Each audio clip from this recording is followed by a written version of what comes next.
시청자 여러분 안녕하십니까. 이제 5월 26일 2시가 좀 넘었는데요. 지금부터 전학현의 안보정론을 시작하겠습니다.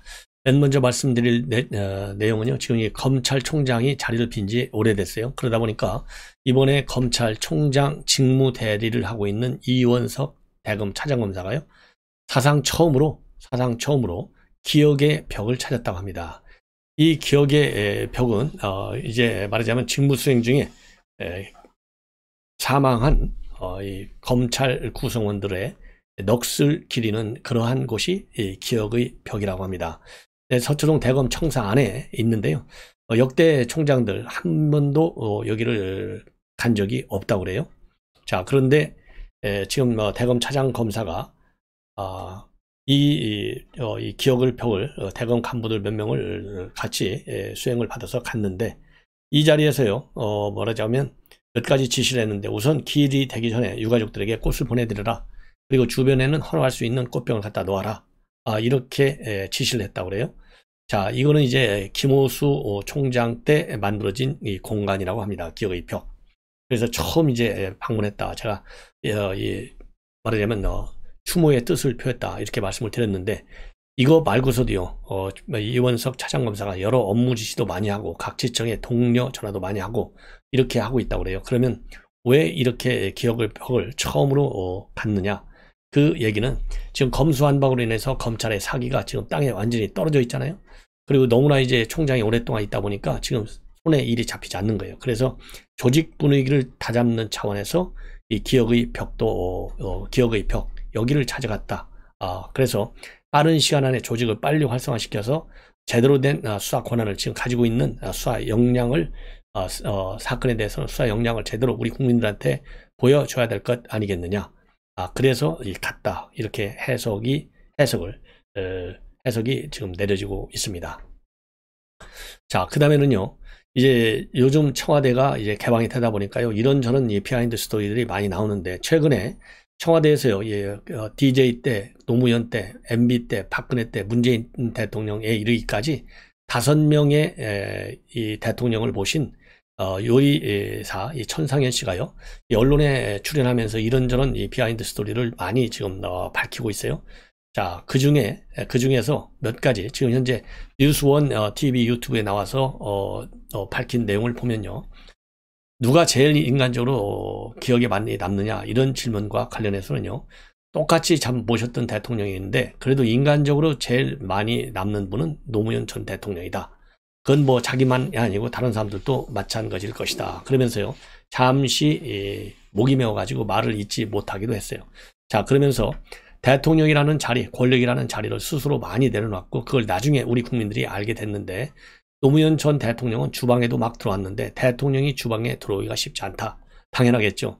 그리고 또 영부인 권양숙 여사도 말이죠. 노 대통령이 돌아가시고 나서 10주기 때 청와대 사람들이 보고 싶다. 그래서 전부 주방이라는 사람들, 청소하는 분들, 조경하는 분들, 말하자면 이제 이런 거를 기능직이라고 하죠. 이런 분들을 봉화로 초대해서 선수 밥을 해 주셨는데, 이게 딱 3년 전이다. 이래서 이제 이 노무현 대통령 생각도 많이 나고, 그 다음에 권양숙 여사가 굉장히 인간적으로 자기네 이 어려운 일을 한 직원들, 뭐 속칭 좀 계급이 낮은 직원들을 잘 인간적으로 대해줬다. 이런 점에 대해서 굉장히 존경심을 표하고 있습니다. 그리고 또 3년 전에는 MB 대통령의 부인인 김윤옥 여사께서 본인 이제 아마 요리사니까 식당을 하는 모양이죠. 직접 오셨더라. 그러면서 굉장히 새로운 느낌을 가졌다. 그리고요, 또 하나 이제 안타까운 것 중에 하나는 박근혜 전 대통령이 탄핵을 받은 이후에 3일째 되는 날 청와대를 떠났는데, 2017년 3월 12일이라고 합니다. 이때 박근혜 대통령이 나가실 때 저희들을 부르셔서 6시에 나가시는데 주방 사람들이 다 고개를 숙이고 있었대요. 그러니 뭐 좋은 일이 아니니까 다 고개 숙이고 있었겠죠. 그러더니 이제 박근혜 전 대통령이 여러분들 진실은 밝혀질 것이고 4년 동안 음식 너무 고맙게 먹었고 감사하다, 이렇게 얘기를 했다는 거예요. 그래서 이제 고개를 숙이고 있는 상태에서 이렇게 딱 보니까 박근혜 전 대통령의 엄지발가락 스타킹이 구멍이 나 있더라. 그래서 너무나 마음이 안 좋았다. 지금도 그게 뇌리에 박혀 있고, 정치는 잘 모르지만 저희들은 탄핵을 맞으셨든 안 맞으셨든 간에 그래도 다 국민이 뽑아준 대통령 아니냐.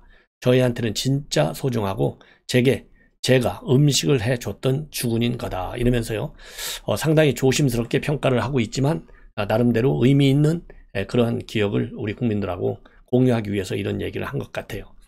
자, 그 다음에 지금 현재 민주당에서는요 한동훈 딸 스펙 비리 조사를 위해서요 특위를 구성할 예정이다 이거를 예고해 놓고 있고, 국민의힘에서는요 이거야말로 전형적인 인권 침해다. 그래서요 지금 강력히 반발을 하고 있는 상황입니다. 자, 이번에는요 이번 인사와 관련해서 이제 거의 뭐 이 박 전 원장 매일같이 지금 이제 페이북에 글을 올리고 있는데요.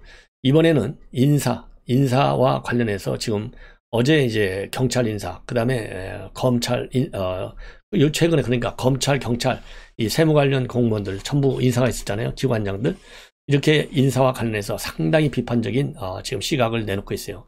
그래서 인사는 만사다. 그런데 잘못된 인사, 즉 망사면 나라가 실패한다 라고 하면서요 지금 민주당이 이렇게 윤석열 대통령의 전광석화 관련된 전광석화처럼 지금 단행하고 있는 권력기관 인사, 지금 야당이 집안 싸움 때문에 정신이 팔려갖고 권력 감시를 제대로 못하고 있다. 그래서 강력히 비판하고 있어요. 그러면서 최근에 이렇게 이제 이 권력기관 인사를 전광석화처럼 단행하더니 임기가 보장되는 합참의장, 육해공군 산무총장 이런 대장 7명의 인사도 단행했다. 그러면서요 국정원장 청문회가 끝났으니 후속 인사도 주목되는데 국민은 윤석열 정부의 성공을 바란다. 그래서 국민을 위한 인사를 해달라 이렇게 좀 지적을 하고 있고요. 야당이 선거를 앞두고 자기 식구들을 향해서 총격을 가하니까 이런 인사도 민생도와 경제도 강 건너 불구경하고 있다. 그래서요 지금 이제 박지원 비대위원장과 관련된 내부 분란 내용을 강력히 비판하고 있습니다. 그러면서 여야가 똑똑해야 나라가 살고 국민이 먹고 산다. 그래서 정치권 모두에게 각성을 지금 요청하고 있어요. 그리고요 이 전원책 변호사 그동안 뭐 논평도 많이 하고 유명한 사람이죠. 이 전원책 변호사가 왜 한동훈 장관, 즉 왕장관 소리를 듣냐, 이건 바보짓이다 이렇게 비판하고 있습니다. 자, 이 얘기는요 한동훈 장관 밑에다가 이제 인사검증단을 두기로 했지 않습니까? 그래서 이거는 청와대 민정수석이 가지는 힘을 민정수석이 가장 힘을 가지는데 바로 이게 인사검증 때문에 그런데 민정수석을 없애면서 왜 이걸 법무부로 넘기냐, 이럴 바에는 민정수석 자리를 그대로 두는 것이 낫다 그러면서요 아니면 대통령 비서실장 직속으로 만들면 되는 것이지 왜 법무부에 둬서 왕장관이다 소통령이다 이런 공격을 받느냐, 그거 말고도 법무장관이 할 일이 많은데 왜 쓸데없이 논란을 자초하느냐, 상당히 비판적입니다. 예, 그러면서요 윤석열 대통령이 지금이라도 한번 재고해 달라 그러면서요 절대 권력은 절대 부패한다는 러시아 혁명가 이 바쿠닌의 말을 인용하면서 권력의 한쪽으로 쏠리면 반드시 부패하고 나중에라도 100% 문제를 일으킨다. 이렇게 지금 강력히 반박을 하고 있습니다. 자, 그리고요 지금 이제 박지현 비대위원장, 말하자면 이제 이 586들 용퇴하라, 그리고 사과하고 국민에게 반성하라. 근데 이제 타이밍이 맞지 않다. 이 내부 이 사전 논의도 없이 왜 혼자 불쑥했느냐, 이래서요 일각에서는 굉장히 비판하고 있고 또 다른 한편에서는 아니다, 잘하고 있는 거다, 이렇게 찬반 양론이 지금 맞서고 있어요.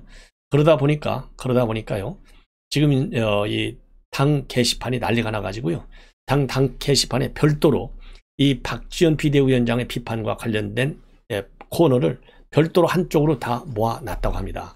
그러다 보니까 이 강성 지지자들 성토, 특히요 이 제명인의 마을이라고 하는 팬카페에서 지금 성토하는 글들이 다수 나오고 있다고 합니다. 그래서 요즘은 김건희보다 박지현 얼굴이 더 보기 싫다. 민주당 선거에서 지면 박지원 탓이다. 박지원 때문에 우울증 걸리겠다. 미꾸라지 한 X가 흙탕물을 만든다. 그리고 민주당 마음에 안 들면 당신이 나가라. 민주당 폭파로 왔나. 이렇게 지금 비판이 쏟아지고 있다고 합니다. 예. 그리고 이제 정청래, 김용민, 윤호중, 그 다음에 많죠. 민주당 대부분들이 비판하고 있는데 박지현 편에 쓴 사람들은 이 박용진, 또 조응천, 조박해 이 정도가 즉 박지현 편에 들어서 있어요. 자, 이러다 보니까요, 이 박지원 문제를 가지고 이제 진중권 교수도 지금 이제 비판하고 있습니다. 진중권 교수가 상당히 강하게 비판하고 있는데요. 진중권 교수의 이런 비판의 취지를 보면 어차피 이번 선거 다 패할 건데 선거가 패배하고 나면 누군가가 책임져야 되는데 과연 이재명이한테 지게 하겠느냐. 그러다 보니까 이거 박지원 지게 하려고 결국은 박지원이 희생당이 될 것 같다. 식물 대표가 될 것 같다. 이러한 전망을 하고 있고요. 그리고 처음에도 빨리 해산하라, 해체하라, 이렇게 또 비판하고 있습니다. 예, 그리고 또 지금 양산에서 이 시위를 하고 있는데 이 시위하는 것도 또 비판을 하고 있어요. 그래서 이게 포괄적으로 지금 뭐라 그럴까요? 이 진중권 교수가 매일같이 입장문을 내놓는데요. 이 박지원 비대위원장과 관련된 지금 갈등, 이 원인은 바로 뭐냐? 이재명의 부진 때문에 그렇다. 예, 이재명이가 부진하니까 지금 이게 이래서는 안 된다. 위기의식을 느껴가지고 말하자면 이제 박지원이가 이게 총대를 메고 지금 이제 문제 제기를 하고 있는데 지금 이거를 갖다가 민주당 내부에서 지금 찬반 양론이 일고 있다는 거예요. 그런데 지금 최근에 민주당 동향을 보면 검수한박해서 악수를 두고 박완주 성추행 사건이 던져서 여론이 지금 아주 안 좋고, 그리고 최광욱 지키기 위해서 민주당 의원들이 또 집단 성명도 발표하고, 그리고 개딸들이 설치면서 팬덤 정치를 난리를 치고 있고, 이러다 보니까 민주당이 달라진 게 하나도 없다는 겁니다. 자, 이대로 가면 어차피 선거에서 패배할 것이기 때문에 박지원 비대위원장이 내가 승부수를 하나 던져야겠다 해서 지금 던징을 하는 겁니다. 그래서 민주당이 지방선거에서 패할 경우에는요, 진두지휘한 이재명이 책임을 져야 되는데 이분한테 책임을 지울 수가 없고, 그 책임을 누구한테 지우겠냐? 제일 만만한 게 박지원이라는 거예요. 결국 희생양이 될 것이다. 이렇게 비판을 하고 있습니다. 예. 그 다음에는 이제 철험에 해체하라. 이렇게 주장을 하고 있어요. 왜냐하면 지금 현재 민주당 지지율이 20%까지 지금 떨어지고 있는데, 이렇게 떨어지는 것은 정치 개혁을 안 해서 그런 측면도 있지만 더 중요한 것은 정당 개혁이 안 되는 것이다. 사과하고 반성하고 그러면 되는데 이 지경으로 만든 사람들이 전혀 책임을 지지 않고 당에 그대로 남아있는 게 문제 아니냐. 그러면서 철험회 같은 것들은 좀 해체하면 안 되냐. 이렇게 같이 동반 출연한 김남국한테 얘기하는 거예요. 그러니까 이제 김남국 그게 아니다. 그러면서 또 감싸 돌고 있고 억지 말이 안 되는 방어 논리를 펴고 있습니다. 예. 그리고요, 이제 진중권 교수 시위와 관련해서도 이거는 집회의 자유를 빙자해서 폭력을 행사하는 것이다. 예, 평산마을 사는 주민들이 무슨 죄가 있냐? 그래서 일부 구파들이 시위를 빙자해서 M1 사람들한테 피해를 끼치고 있다. 이렇게 비판하고 있습니다. 예. 자, 그러다 보니까요, 지금 이제 사저 앞에서 집회를 하고 있는 유튜브 안중권 씨가 JTBC 인터뷰에서 뭐라고 했냐면요, 지금 이제 평산 마을에서 지금 이제 살고 있는 문재인 대통령이 평범한 노인으로 살겠다 하면 이제 시위 같은 거 이런 거 하러 오지 않겠다. 그러면서요, 주민들이 항의만 하는 게 아니다. 우리한테 잘한다고 통닭도 사서 오고 있다. 그래서 문재인 대통령이 SNS를 다 끊고 평범한 노인으로 살겠다고 한다면 우리는 오지 않겠다. 이렇게 입장을 밝히고 있어요. 예. 자, 그렇지만은요, 이 안중권 씨는 뭐 통닭도 사온다고 하는데 지금 주민들의 반발이 굉장히 거세고, 또 이 경찰의 주민들 반발로 인해서 진정서까지도 오고 있는 그러한 상황입니다. 그래서 저도 이미 말씀을 드렸고, 우리 국민의힘에서도요, 시위, 집회법에 따라서 법에 따른 시위는 뭐 이 법적으로는 막을 수가 없겠지만은 아무 죄 없는 주민들에게까지 피해가 가는 것은 자제해야 되겠다. 그래서 우리 국민의힘에서도요, 또 민주당에서도 지금 여기에 대해서는요, 상당히 비판적 시각을 가지고 있다는 점 여러분들께 말씀을 드립니다. 자, 이번에는 안철수 대표, 그리고 이준석 대표, 안철수 후보죠, 지금은. 뭐 둘이 양수기라는 것은 너무나 잘 알잖아요. 그런데 지금 안철수 후보가요, 오늘 CBS 김현정 뉴스에 나와서 이제 인터뷰를 했는데, 그 중에 하나가 당권 재도전할 것이냐, 이런 문제를 물어요. 그리고 이준석 대표는 당권 또 도전할 것이냐. 그러니까요, 거기에 대해서 그거야 내가 어찌 알겠느냐. 그거는 본인이 판단할 문제고 본인의 자유다. 더 이상의 논평을 하지 않겠다. 그리고 본인, 즉 안철수 후보 본인이 전당대 대표 출마하는 거, 그거는 그때 가서 결정할 문제다. 이렇게 입장을 밝히고 있습니다. 자, 그러면서요, 이 대표와는 케미는 괜찮냐? 사실 한 당에서 두 분을 보게 될 줄은 몰랐는데 캐릭터가 잘 안 맞지 않냐? 이런 질문에 대해서는요, 캐릭터가 맞는지 안 맞는지 그것도 잘 모르겠다. 어차피 서로 세대가 다르지 않냐? 이렇게 별로 무관심하다라는 입장을 내놨고요. 이 대표와 정치적으로 깊숙한 이야기를 나눠본 적이 없고, 그러다 보니까 서로 가지고 있는 정치적인 철학이라든지 그런 문제들에 대해서 제가 잘 모른다. 그리고요, 이야기를 나누고 철학도 논해보면 통하는 지점이 있을 것 같냐? 이런 질문에 대해서는요, 뭐 모든 사람이 그렇듯이 100% 같은 사람은 어디 있나 이 세상에. 부모 자식 간에도 다른데, 이렇게 정리를 하고요. 그리고 이제 이준석 대표는 참고적으로 이 당권 도전 문제와 관련해 가지고 뭐라고 최근에 언론에서 밝혔냐면요, 제가 당 대표로서 할 일을 마무리했다면 출마를 안 할 거다. 그런데 제가 하고 싶은 걸 제 임기 동안에 선거 2번 치르면서 개혁 정치를 많이 못했다. 그런 걸 충분히 1년 사이에 속도감 있게 해내면 다른 걸 하러 갈 수 있고, 일이 남았다 싶으면 또 하겠다고 나올 수도 있다. 이렇게 밝혔어요. 여기에 관해서 이제 내가 그 사람 마음을 알겠나? 본인이 결정할 일이지. 이렇게 안철수 후보가 입장을 밝힌 겁니다. 자, 이걸로 보면요, 이 안철수 후보 지금 내년 전당대 출마 여부에 대해서는 그때 가서 결정한 문제다. 항상 이런 입장을 내놓는 거예요. 이 얘기는 결국 뭡니까? 안 나온다는 얘기를 안 하잖아요. 그러면 나온다는 것이고, 그 이준석 대표는 할 일을 지금 마무리 못했다는 거예요. 할 일이 있기 때문에 또 나오겠다는 겁니다. 그래서 내년 선거는요, 지금 더군다나 이준석 대표는 그랬잖아요. 자기가 B가 나오지 않을 사람이 나오면 나는 어떻게 해서라도 나오겠다라는 입장을 밝힌 바 있어요.